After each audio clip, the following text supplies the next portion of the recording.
That was breaking news that's not made it to our mainstream press, maybe never will, but it was in a leading Dutch paper yesterday, and we thought it was noteworthy. It might be something you will see next week in our media.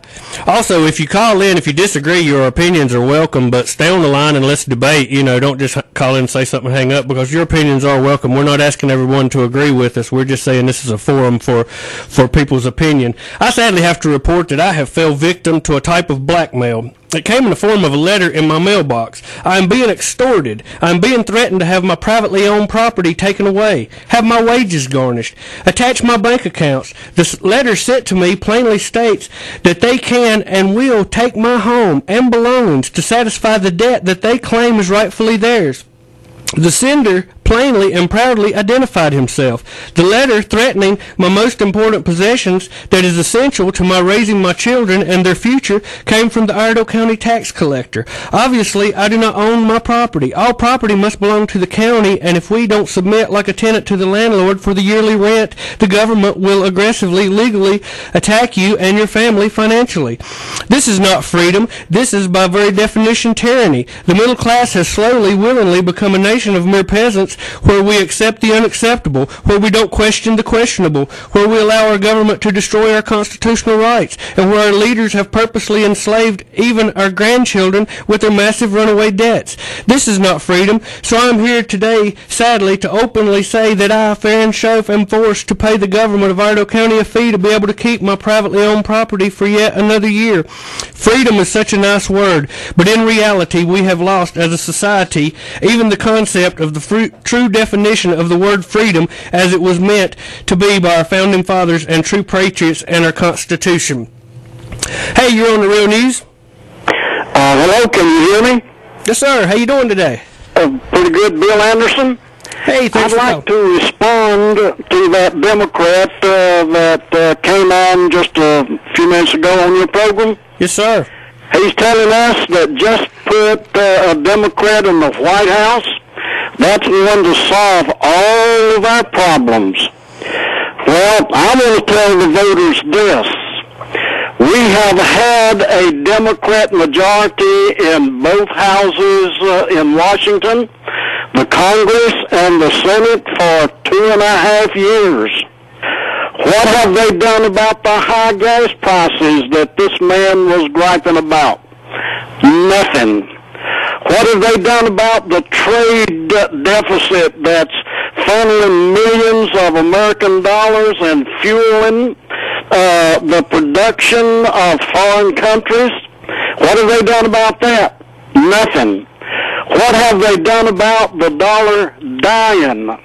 The dollar now is 30% below what it was just a few years ago. And now if you have $3 in your wallet, you've only got $2 buying power, and high taxes is taking one of those, so you don't have the $1 buying power now. What are the Democrats doing about that? Nothing. And then our border problem. Jesse Ventura was on King's program just 2 weeks ago. He made this statement, I heard it, that the Democrats and Republicans in Washington could handle this immigration problem if they wanted to handle it. He said they want these immigrants to come across the border in the United States, that as soon as they got across the border, whichever party could get a hold of them, they give them green cards, they give them government subsidies, and on the condition that they vote for their party. When you were talking about the Trilateral Commission, John on the Isle of Patmos 2,000 years ago said every nation, kindred, and tongues coming under the leadership of the Antichrist. That's exactly what the Trilateral Commission is working for, is a one-world government. You find that in Revelation 13, 7, and 8. The one-world government and the Antichrist and a one-world dictator is on the way. When we put a Muslim in the White House, then I think everything is cut and dried for the destruction of the United States and for him to turn our country over to a Muslim-controlled Antichrist. Let that sink in, voters. Thank you for listening. Hold on, I got a question for you. I know that, are you still with me? Yeah, I'm with you. I wanted to ask your opinion. I can tell you're probably over 60, 70 years old.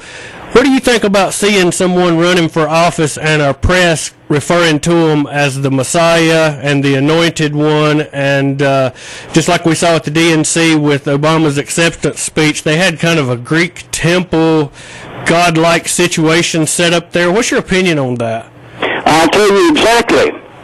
The Bible says whenever the Antichrist comes on the scene, he's going to deceive the whole world by miracles and lying wonders. And listen, Hal Lindsey said he thought the Antichrist was standing in the balcony ready to be revealed, and I agree with him 100%. I think they're promoting Obama to the high heavens, trying to claim that he's Christ that's come again and the whole works. But when he comes, he's going to unite with the Muslims. I think Obama, once a Muslim, you're always a Muslim, that his true colors are going to come out. And the number 1 and 2 enemies of the Muslims is Christians and Jews. Folk, America is at a crisis. And it's the worst crisis we've ever had. We can blame Bush for it, but worse is coming. Does that answer your question? It does. I got one other question for you. I've read the Bible, and the United States seems to be left out of it. What do you suppose the future of the United States is biblically? We're going to be destroyed one way or the other. The United States is not mentioned in the Bible anywhere, shape, or form. But let me mention this. I've been a student of the Bible for 60 years, and there's no mentioning in the Bible of a superpower who would oppose the Antichrist taking over the entire world. So that tells me that when the Antichrist comes upon the scene, either from the economy or from nuclear bombs, the United States is no longer going to be a superpower because it would oppose a dictatorship like the Antichrist taking over the whole world. And you know, if when the Antichrist comes, if he says he's Mohammed that come back alive, or if he's a Muslim cleric led to lead the Muslims, there is 1 3/10 billion Muslims in the world. Through it, he could control the world and, if necessary, totally destroy the United States' power.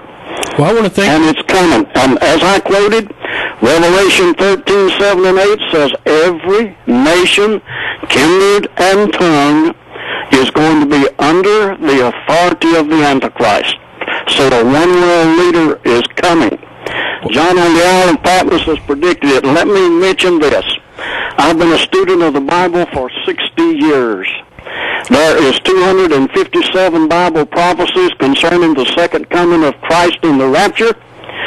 Every one of them has been fulfilled. The last one was when Israel became a nation, May the 14th, 1948. That's the last one that had to be fulfilled before the rapture. When the rapture takes place, the Antichrist is going to take over the entirety of the world. The devil set out to have a kingdom. In that period of time, for 7 years, the tribulation time, the devil's going to have a kingdom here. Well, I want to thank you for joining us today, and call in anytime. That was very informative.